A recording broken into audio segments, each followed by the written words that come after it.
Hello again, everyone, and welcome to The Crusher. I'm your host, Josh Brewster, with my esteemed colleague and co-host, Susan Olson. Susan, how you doing? I'm doing well, thank you. How are you? I'm doing real well. Today, we are welcoming Donald Jeffries, who is the author of a great many books. The one we're going to discuss today, I'll do it the high-tech way, is Masking the Truth, how COVID-19 destroyed civil liberties and shut down the world. I would encourage everybody to go check this out. He has a new book called American Memory Hole, How the Court Historians Promote Disinformation. That's coming out in August, but it's available for pre-sale now on Amazon, and I would encourage you to go to Amazon. Other titles include Hidden History, an expose of modern crimes, conspiracies, and cover-ups in American politics. And there are a great many others on borrowed fame, Survival of the Richest, and then one he wrote with Ron Paul, Crimes and Cover-Ups in American Politics, 1776 to 1963. Those were the good years, by the way. And then it all went to hell. So there's a lot there. So go on Amazon. Mr. Jeffries, thank you for joining us today. Well, thanks for having me. It's always a pleasure. I always love talking with Susan. All Yeah, right. we've been friends for a while. Good. Well, Susan, why don't you start us off?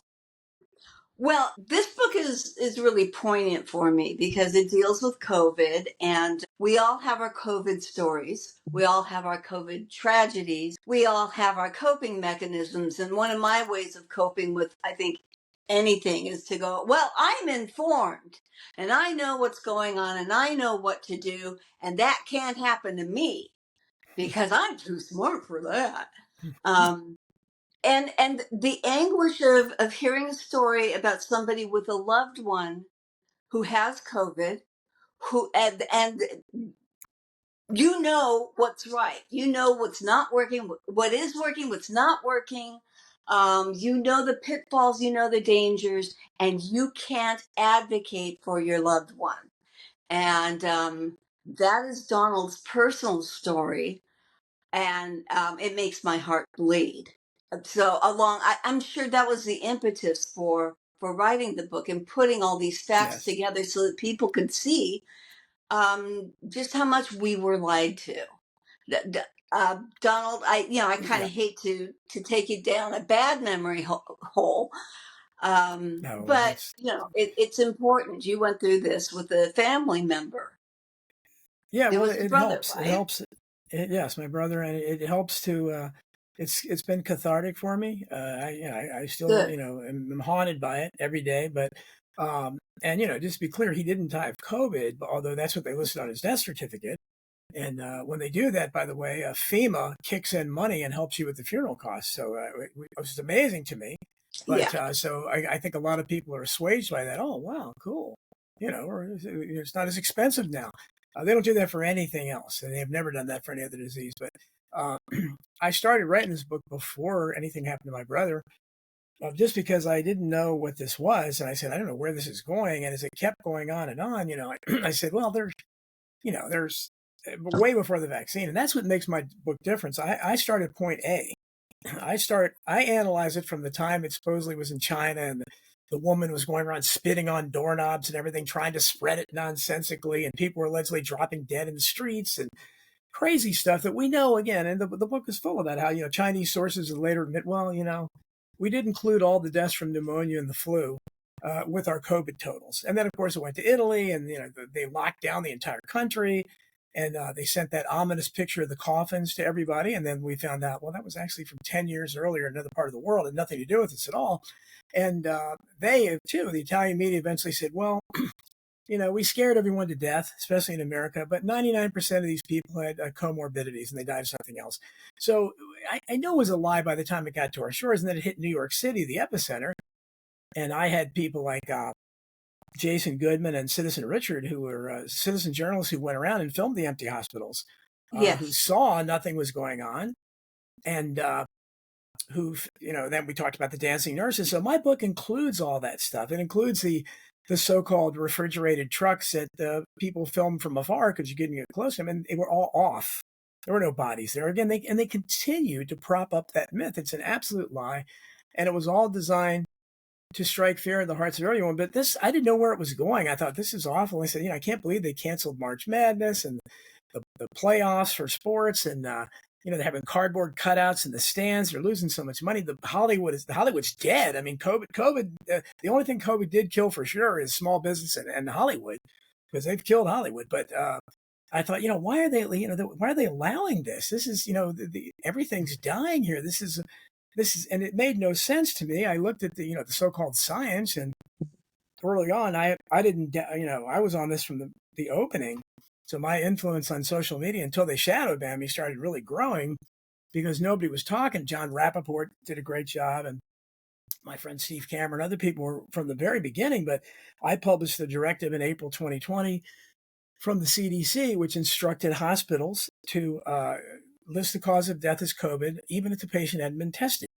So early on, they were telling you, John Rappaport told me on my show, hey, look at these weekly CDC statistics that come out with the numbers. And again, if you looked at them, it's going down the rabbit hole, because the numbers were all over the place. They would go up and down and make no sense at all, but nobody was looking at it except people like me. And they think you're a nut if you say that. I'm just telling you the numbers. It's like it went up 10,000 and down 10,000. It made no sense. But every one of those weekly directives had an asterisk that said, note, includes presumed cases. And that's what John Rappaport's telling me. They're using presumed cases where the patient hadn't been tested. They're presuming that it's COVID-19. And of course, the biggest lie is that they have never isolated COVID-19. In other words, they've never proven it existed. And my book shows that. There's a woman, a lady in Canada that filed a Freedom of Information Act when they created this absurd warp speed vaccine. And she wanted to see the documentation, what's in it. But can I see what isolates you used? Because, if you have a vaccine, you have to include the disease you're vaccinating against in the vaccine. That's vaccine science, for what it's worth. And they told her, the FDA told her, and I quote from in the book, that no isolates were available. They're never available. They've never been available. It's never been isolated. So it's never been proven to exist. And they said we had to simulate COVID-19 by using remnants of the coronavirus, which is, of course, the common cold. So it's a complete lie. But, before this, I said, before the vaccine, when what happened to my brother happened, my brother was completely healthy, but I was kind of his caretaker in a way. He had some issues, and he was a super hypochondriac. And I never thought hypochondria would kill him, but unfortunately it did, because he couldn't stop himself from calling ambulances for stupid reasons. And he did this in the middle of the night. I couldn't get there in time to stop him. He was already in the hospital. I knew what it meant. And so as soon as he came in, I gave him a COVID test. And I'm sure when they found out he was vaccinated, they fast-tracked it. And, you've got COVID. He had no symptoms at all, nothing. Perfectly healthy. There's no question he'd be alive and well today. I think he would have lived to be 100. But once they got him in the hospital, they quarantined him like they quarantined everybody else. So I couldn't see him. So they took a completely healthy guy, and in 2 weeks he was dead. They put him on a ventilator, right? Yes, even though I told the doctors early on, no remdesivir, no ventilators. They went against my wishes and did it. Said he consented. And I couldn't do anything. So that it really eats at me that I couldn't. But they had armed guards at the door of the hospital, and that was what was going on. So you couldn't get in those COVID wards. And what helped afterwards, because I was just crushed. My brother and I were so close, and I feel tremendous guilt still, even though there's nothing I could have done. I know that, and I did try to the best I could without being there. But I never, even though I knew this stuff was going on, I just didn't think it would happen to him. But afterwards, I heard from people all over the world that had the same things happen to their loved ones. And I had several of them on my show. And one of them was a woman her husband was in the same hospital as my brother, and they put out a restraining order for her because she kept trying to get it. So this is, people got escorted by police out of the hospital to get away from their loved ones. You can't have an advocate. Okay. No, go ahead. Go ahead. Sorry. No, I was going to say, this is a terrible story with your brother, it's right there in the book.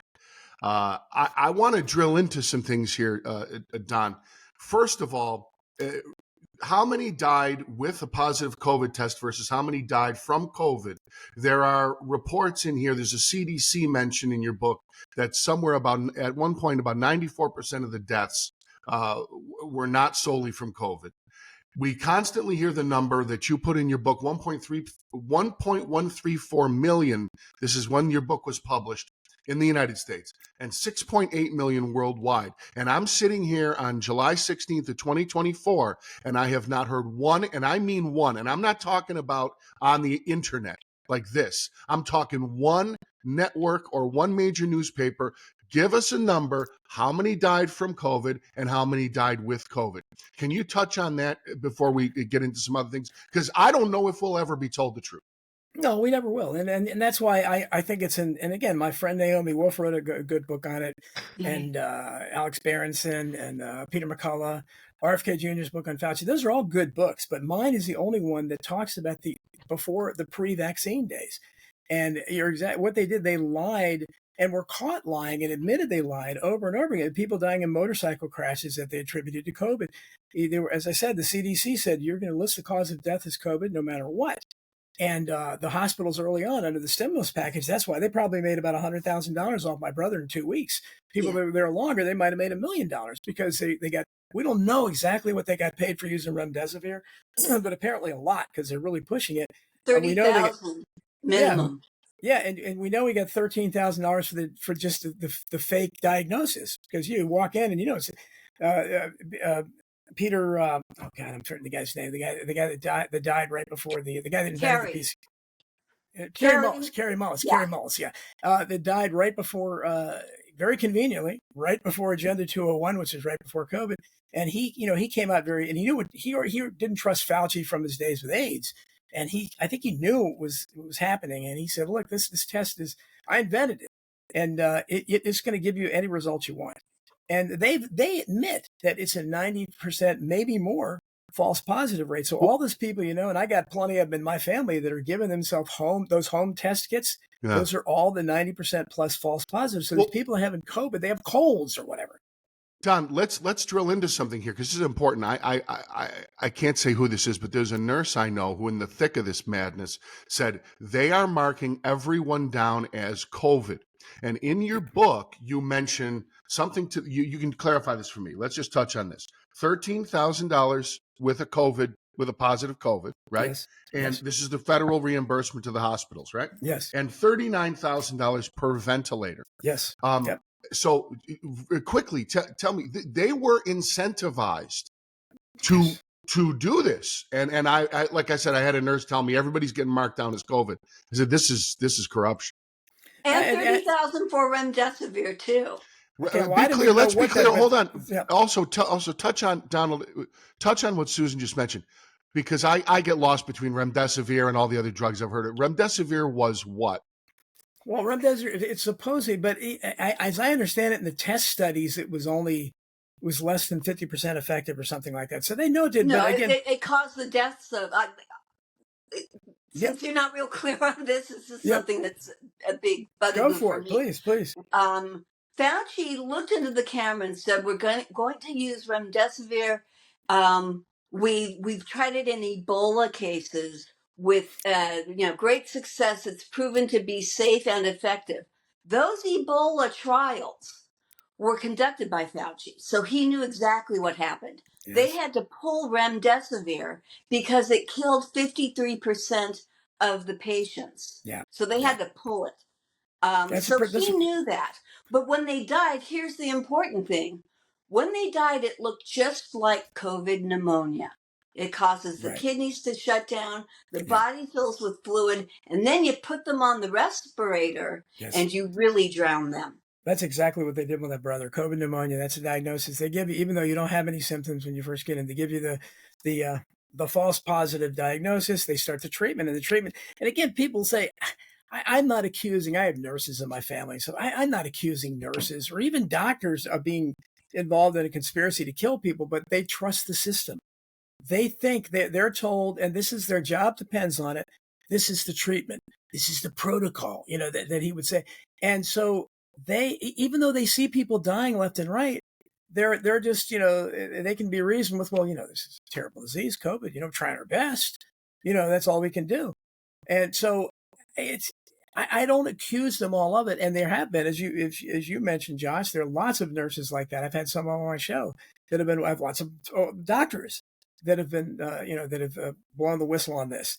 But, Sherry Tenpenny wrote the foreword to my book, and she lost her license afterwards. I think she's finally got it back now, and I'm sure it didn't help that she put her name on my book. That didn't help her get her license back any faster. But so there have been people that have that have questioned it. But again, everyone in the media, it's just such a drumbeat, with the exception of Tucker Carlson when he was on Fox. That's the only person that was that would present some of the vaccine injuries and things like that later.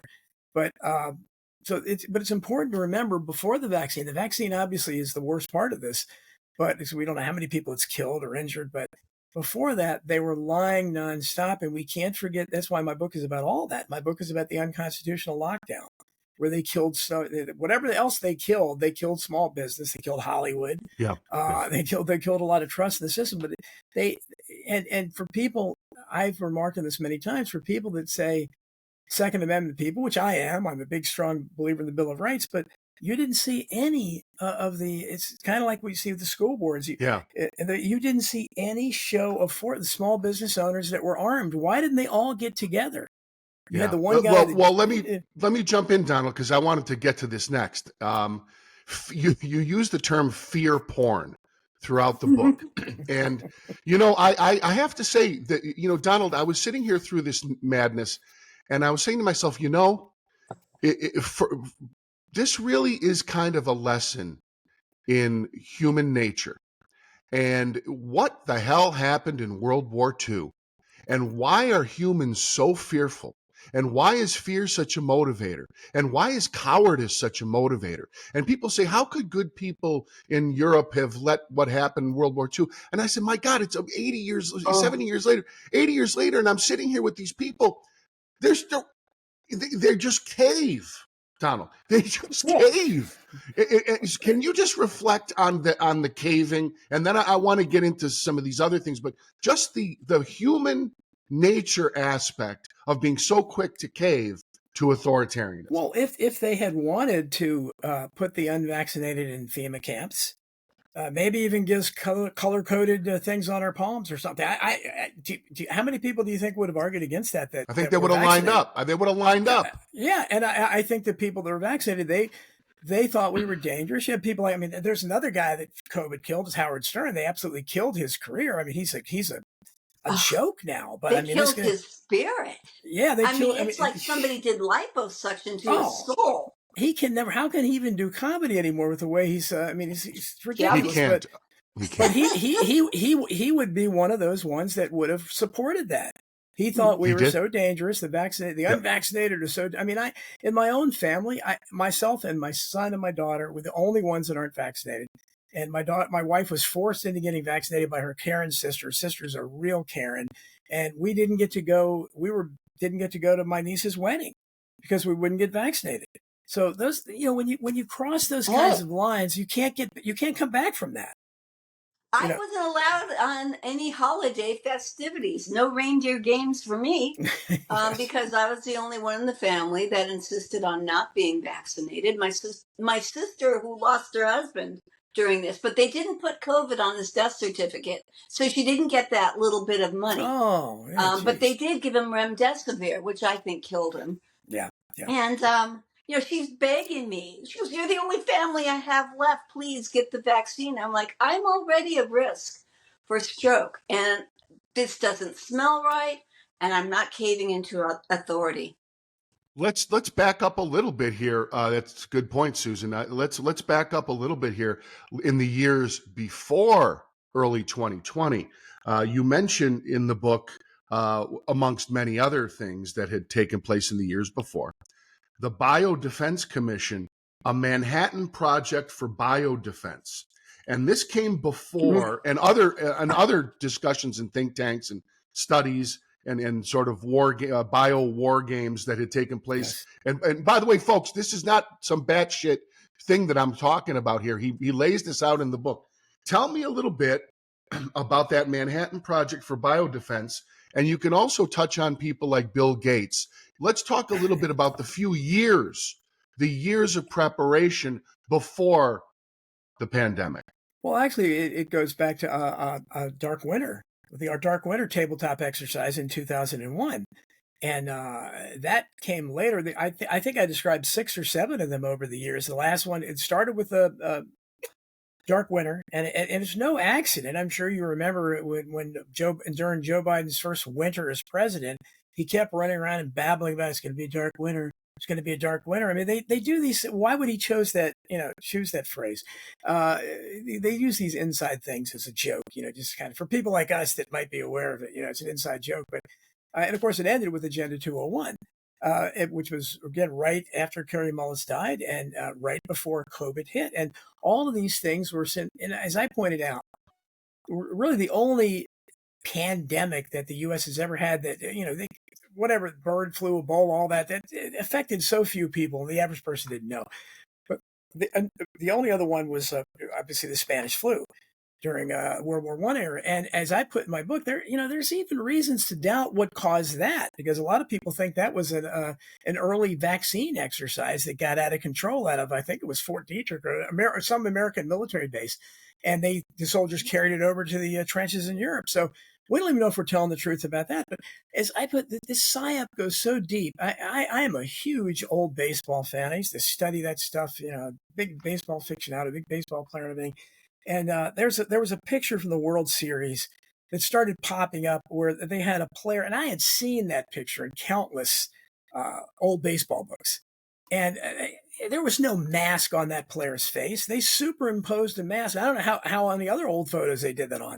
There's no way a baseball player in 1918, those old timers think. I mean, Ty Cobb got his tonsil pulled, and an hour later was playing baseball. They just washed it down with some whiskey. They would have never put a mask on. But that's how deep it goes. So I see those other photos of masks. I'm dubious about it. I don't know how many of them are real and how many aren't, but I know that one is fake. So if they'll go to the extent of that, what won't they do? And so there's so much involved here. But even before the vaccine, you're talking about the deaths and everything. There's so many people. Like John Prine was one of my favorite singer-songwriters, and he had been sick for years. He had cancer and all kinds of things wrong. And I looked up his obituary, and they kept claiming he died of COVID. And if you look, sure, you'll see he was hospitalized with COVID-like symptoms. He never even tested positive under their fake, but that's the cause of death. They listened. So they wanted to get all these people so they could convince the public, from Tom Hanks, Mr. Mysterious shoes found by the roadway and always photographing him and stuff, and his son with the Illuminati, tattoo on his chest. It was no accident that he was the first celebrity to get COVID. And if you remember, and I talked about, they use these code words where he quarantined himself. I don't know, some other country, him and his wife, Rita Wilson, the actors. And he mentioned, first of all, he says, I'm typing on my Corona typewriter. Now, he can't afford an iPad or something. He's lugging around a Corona typewriter on vacation. I used to use typewriters before that, and I would never use them again. Who the hell wants to do that when you have word processing? But so he used Corona as a keyword, and Madonna chimes in the same day. Yes, I'm using my Corona. It's like, what? And Yeah. and he talks about, my wife Rita is just beating me in gin rummy by 201 points. Now, would you put it like that? You might say my wife is beating, but why would you say 200? But again, Agenda 201. And they do these things. They drop these hints out there. And people in the conspiracy world, they catch this stuff right away. And then his son goes on a rant where he's talking about, we're going to be late for the baby sacrificing ritual and all that stuff. And then later he went on an anti-vax rant. So I don't know, that guy's, forget his name, but so all this stuff was going on even before the vaccine. They admitted New York had to lop off, I don't know how many thousands of deaths from COVID because they were actually from other causes. And so the lies began even before that. And once the vaccine came out, that's where the other people picked up the story. But my book includes all that stuff. I don't forget it. The simulation, the expert, I think her name was Dr. Smith. I tried to get a hold of her and she never answered me. But this woman broke all the HIPAA rules. I worked in for the medical industrial complex in IT for years, and they have HIPAA rules and red rule regulations. You can't go inside an ICU unit and film it. She did. And the New York Times had a front page on it claiming we need ventilators, we need all this stuff. Everybody's saying we need ventilators early on. And she was just buried in the biography of her. They called her an expert in medical simulation. What is that? And if that doesn't conjure up hoaxes and all that stuff, what would I've never heard of that in my life. But and again, she didn't answer me, so I don't know what she was. But there's so much to this story. I mean, I could have written a book that was twice as long as that. Susan, jump back in. Well, couple of personal things with the way it was handled. For one, there was a hospital that they claim was just overridden, and so many people and everybody's sick. And a very good friend of mine lived right around the corner from that hospital, and she's calling me going, that hospital, okay, yeah, they had a lot of people there yesterday because they were filming. Today it's dead. It's been dead. Um, there also seemed at the very beginning, before I realized this was a worldwide thing, at the start, I remember telling my manager, well, this is how they ruined Trump's economy because, we were going to have an election and, you lock down, you're going to ruin your economy. We'd never done anything that drastic because it was always considered that, well, you can't have the treatment be worse than the disease. But there was a certain amount of just going after Trump specifically in that he did his best. Unfortunately, he still doesn't realize or he hasn't admitted that the vaccine is crap. But he got all these ventilators because we thought that's what worked. Built hospitals. Yes, he set up a hospital in Central Park. He set up a ship to be anchored off the coast, total hospital ship. What does Cuomo do? He does not use, Governor of New York, he does not use either of these. And he sends sick patients into nursing homes. What happens? Gins up the numbers. We've got more deaths now The because easiest place to die. It's the easiest place to die is a nursing home. Yeah, and no, Susan, you bring up a good point.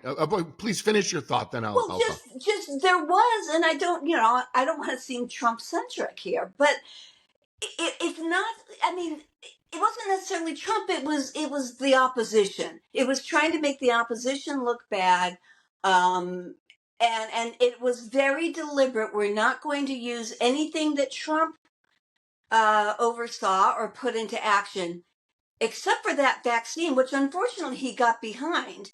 And remember when they were all saying, I wouldn't take a vaccine that Donald Trump introduced? And then it was, take the jab or else. Yeah.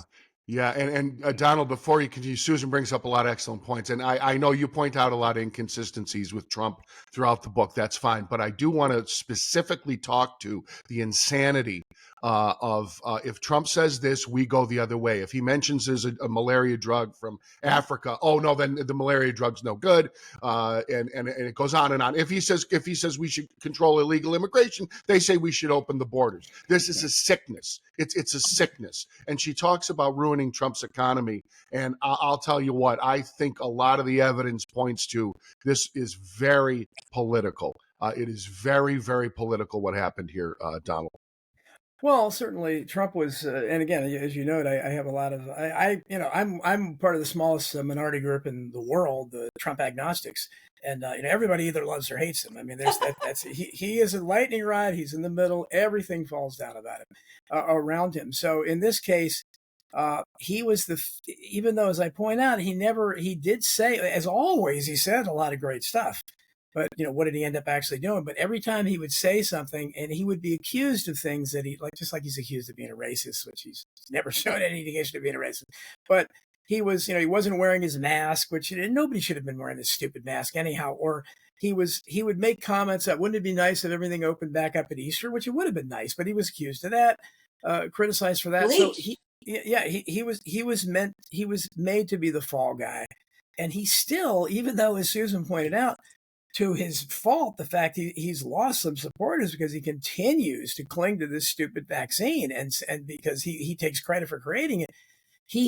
Even though the people that hate him love the vaccine, they still somehow associate him with being against the vaccine when he's claiming credit for it. So it's a very it's a very complicated situation, especially anywhere where Trump is involved. But you admitted Trump was, listening to people, and he did open up hospital in Central Park, the ship and everything. But as we point out in the book, none of those places ever had any patients. And the real Trump he would tweet like one of the doctors that was I think tweeting from a completely empty ward behind him or something, and he retweeted that, and of course he got all kinds of hell. What are you doing? Well, it is hard. Trump was trying to subtly suggest, look, there's no patience here. Why? And that was the secret of all this. And people like Jason Goodman went and filmed the one in Central Park, and basically they saw nobody go in there all day.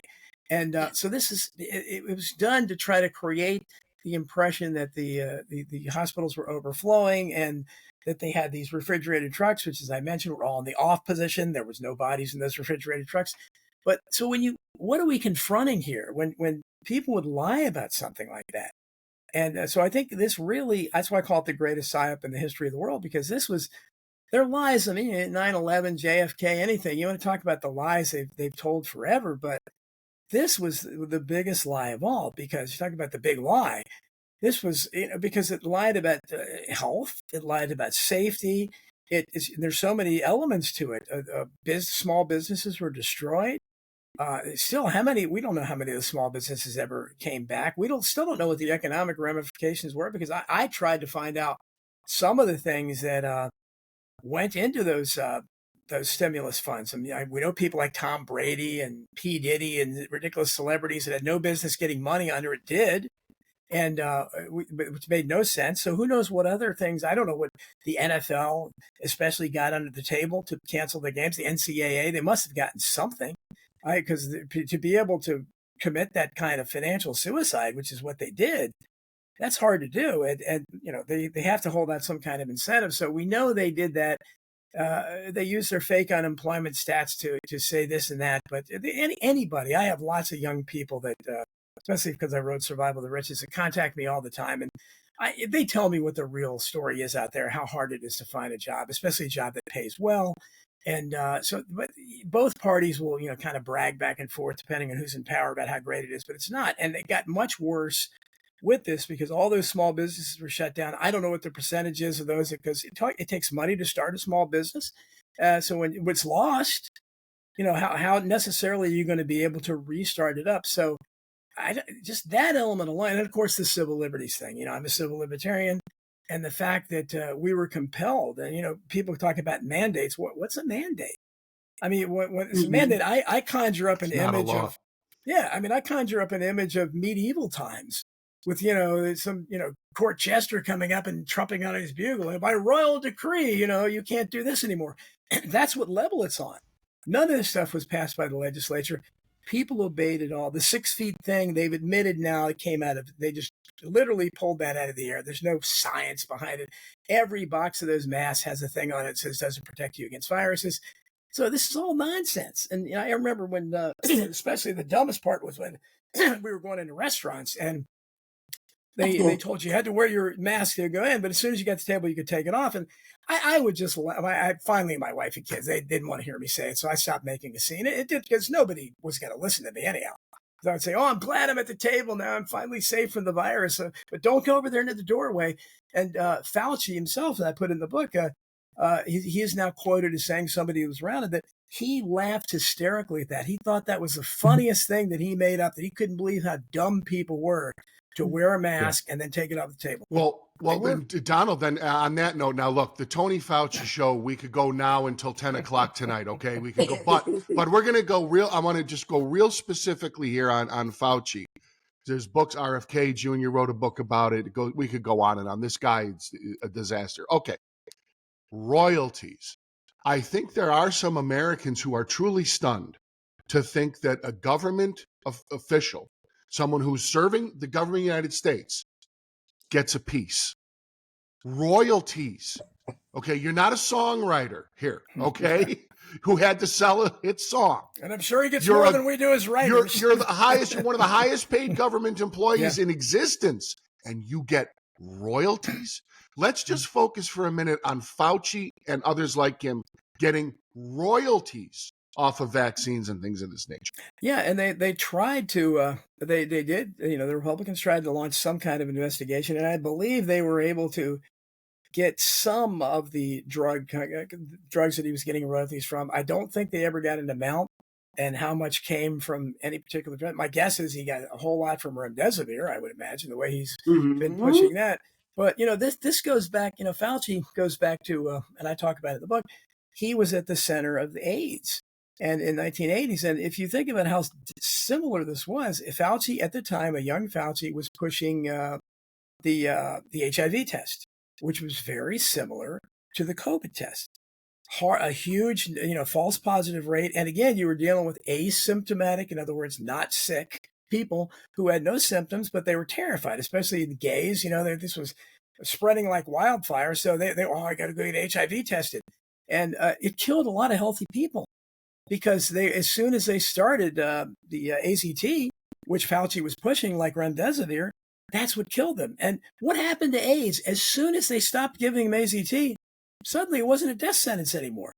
So if Fauci was right there, and that he also was one of the ones that helped push the 1986 Vaccine Immunity Act. So even now, if you had, we should have the biggest lawsuit in the history of the world, people that were injured or died from the vaccines, but they'd have to pass new legislation because as it stands, because of that 1986 act, vaccine manufacturers are largely immune from families suing them for that. So I don't know you'd have to pass new legislation.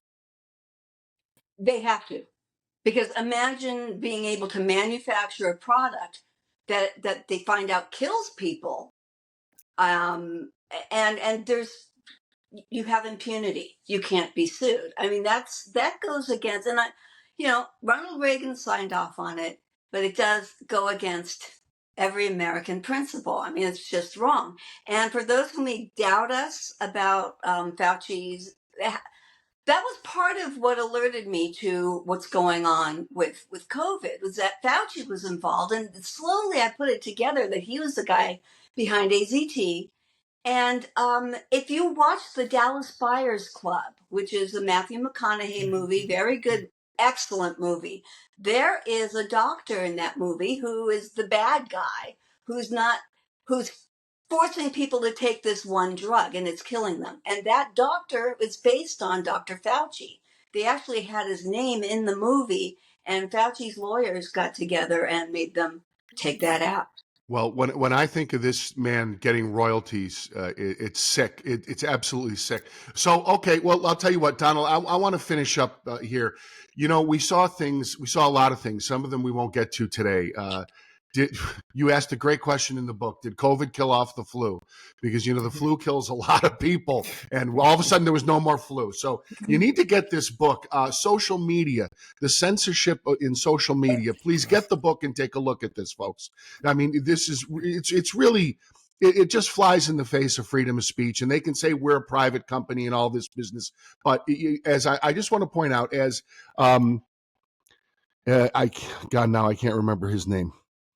He wrote the book, and he said, if the government is using the social media companies to censor, because the government themselves, Vivek said this, if the government cannot censor you and they're using the social media companies to censor you, that is a state act. Okay. And you're talking about guys like Donald here getting banned, and other people, and we'll probably be banned next week, so this will be the end of the show. Whoa, but it goes on and on. The George Floyd protests and riots, there's no masks.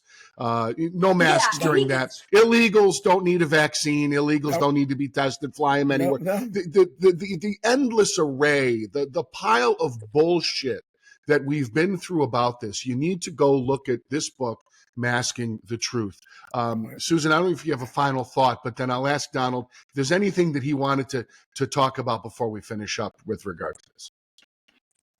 Well, I just wanted, when you mentioned the shadow banning, this banning, this book, I call it the most shadow banned book of the history of the world. Even though Sherry Tenpenny wrote the foreword, I've had a hard time getting even the alt media interested. This should have been the book they were waiting for, because it's the only book that tells the whole story. As I said, all those other books are fine, but they start with the vaccine. They criticize the vaccine very well. But Mine, I talk about the whole story. You can't forget the dancing nurses are back, by the way. They're still dancing, but they're not dancing for free speech or 9/11 truth. They're dancing for climate change, so they'll be dancing for LGBTQ rights next. It'll be something that they're instructed to dance for.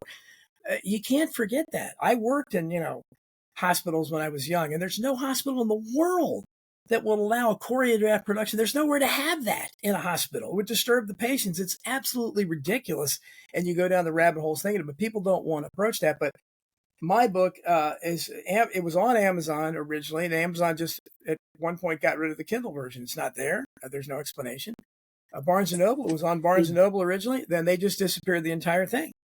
They don't provide an explanation at all. So people have to go to through Midnight Rider News, the little publisher, because I couldn't get really a mainstream publisher for it. They wouldn't touch it. And you have to buy it there and wherever else you can online. And they're doing everything they can. And when the alt media doesn't mention it or whatever, that makes it harder because it's harder to grow. They should have been, shocked. I thought a lot more of these people would be interested in. I was on American Journal on InfoWars, but not Alex Jones's show. And people like that, Jimmy Dore, people like that should have, but you can't contact him. I don't know. By the way, I want to let you know I was able to purchase Masking the Truth on Amazon, so you can get well, it. Yeah, you can still get. Not the Kindle version. Oh, no. Okay, I got you. Yeah, you can still get you the paperback there. So I appreciate that, but maybe now Sam Tripoli. I don't know if you know Sam Tripoli, Susan. He's a comedian. He's a good guy. Yeah. He knows Joe Rogan. And he's on Jimmy Dore all the time. So I got him to write the foreword to American Memory Hole. Yeah. So hopefully that'll reach out to a new audience. Maybe Jimmy Dore will. Because those are the audiences that should know about this book. I wouldn't be surprised. Susan, really going into it again. Susan, final thoughts from you? Yeah, but just to people, believe your lying eyes. When something doesn't smell right, trust your gut. And people say to me now, and I don't want to pat myself on my pointed head, but they'll say, well, how did you know that this wasn't true? And they're still doubling down and saying, no, the vaccine saved my life.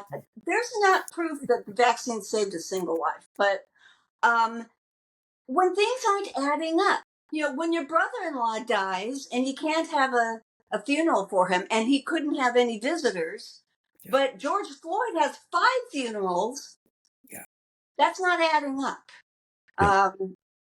And the fact that they're still kind of shadow banning this. Look what they did to Joe Rogan because he had